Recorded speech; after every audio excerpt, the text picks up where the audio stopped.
Greetings, Starfighters. No, do not adjust the settings on your monitor. We are going black and white this season, and that's because every single movie on our Season 5 set is in black and white. Yeah, pandemic's still going on, so can't really film at my mom's, so I just went ahead and knuckled down and got a new camera. So far, so good. Anyway, our first movie is called Babyface Morgan. It is from 1942. And the plot's. Wow.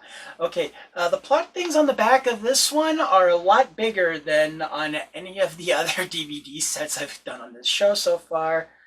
So I'm not going to really delve too much into that. So, yeah, I'm still kind of figuring things out with this camera. I may decide to film somewhere else in the house. But at last, Season 5 of Shameless Cashgrab, which probably would have been here back in June if we didn't have a country that was run by idiots. Okay, so I have now watched Babyface Morgan from 1942.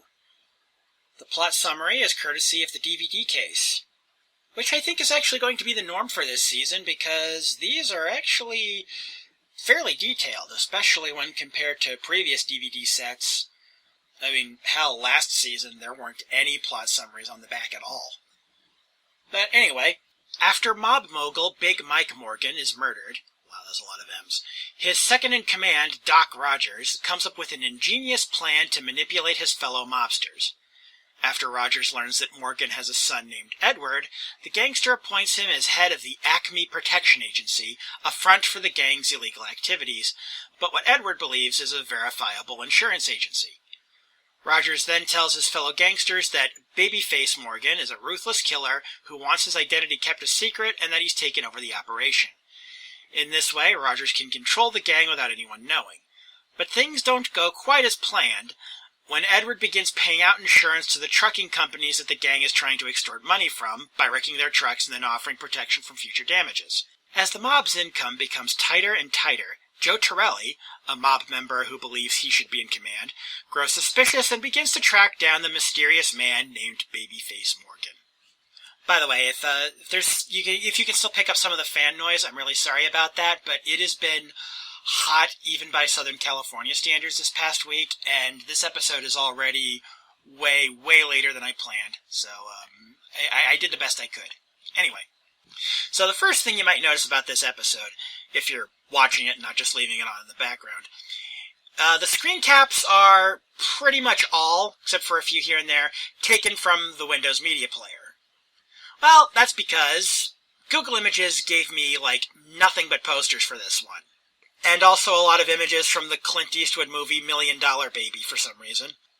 Well, I mean, Morgan Freeman was in that. So, I just screen capped as I went along watching the movie and didn't bother trimming them down in MS Paint or anything because it's still summer, it's still a pandemic, I still have a day job, and I am still behind on everything.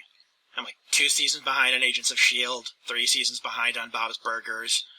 Still got 9 episodes left in the last season of MST3K. Well, now I'm just making myself sad. The opening segment of the movie is amusing, if a bit overlong, in a movie that's already super short as is. It's a montage of low-level and seemingly fairly inept criminals dropping whatever con they were running as each of them receives a telegram. If you remember the plot summary I read maybe 2 minutes ago tops, not hard to guess what the telegram was about. Followed by a scene that's short and to the point with a couple of humorous one-liners thrown in that does an effective job of setting up the plot. Not much I can add to this section of the film that the DVD's plot summary didn't already give. Then we meet a character who wasn't mentioned in the plot summary, but actually is kind of important to the movie, is Edward's cousin Oliver. His cousin Oliver, I wonder if that's where the writers for the Brady Bunch got the idea for the name of that kid they added in the later seasons. Anyway, cousin Oliver is kind of a dick. And that's pretty much all you need to know about him. This is also around the time that the comedy of errors stuff from the summary begins, and I realize that whoever wrote the summary for the back of the DVD is much better at summarizing things than I am.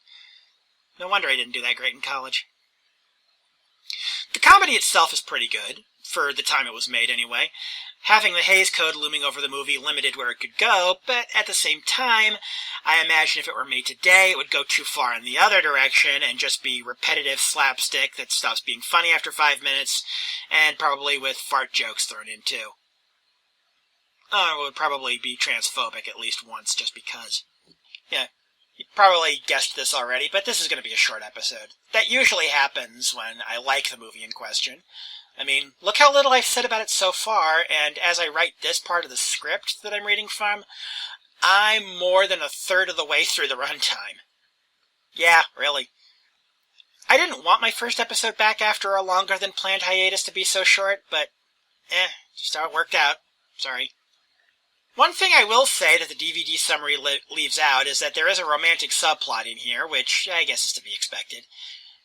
It's okay. I've seen so much worse I can't bring myself to complain about it here, even though it's not all that interesting. Edward is a little too milquetoast for me to really buy it. Well, no, milquetoast is too kind. It's more accurate to call him stupid. But yeah, like I said, there's not much I can say here. You know, a lot of shenanigans going on with Doc trying to hide Edward, and Edward actually paying out the insurance, which he's not supposed to do, but he doesn't know that he's not supposed to do that, and it's just, comedy of errors type stuff. And it all goes pretty well from a storytelling perspective. It's a fun little movie, although it doesn't quite stick the landing, but more on that in the random thoughts section, because it relates to one of the random thoughts I had. I'm not sure if it's the fact that I think this is the first time we're recording this episode with this particular set of headphones, but my voice just seems off today. I don't know. Anyway, random thoughts I had while watching the movie. We meet a woman early in the movie with an incredibly annoying laugh. Almost the worst part of the movie, it's that bad. Thankfully, she didn't end up being the love interest like I was afraid she was going to be when they set her up. Sadly, due to the ravages of time, the quality of the print, while restored as best as possible, does have spots where bits of dialogue go missing. Not enough to make the movie hard to follow or anything, mostly just single words, but it's still noticeable and a little distracting. The side effect of this is that I can't tell if it was missing scenes or bad writing that made the last few minutes of the movie feel really rushed, though that's about the most negative thing I have to say about it. And that's the thing I mentioned earlier about the movie not quite sticking the landing. The last couple of minutes they don't really work, I'm sad to say. It's not enough to retroactively ruin the rest of the film, but it's not great. It is disappointing. I considered talking about the running gag with the rabbits, but it's better seen than described by a 38-year-old YouTuber with a nasally voice. It is funny, though, trust me on that. Final verdict. This movie, having fallen into the public domain, at least as far as I can tell, is easy to find on YouTube. I'd suggest checking it out. It's not the best 1940s comedy, the best mafia-themed comedy, or the best black and white comedy I've ever seen, but you could do far worse in all three of those categories than this movie. As season openers go, we're off to a promising start.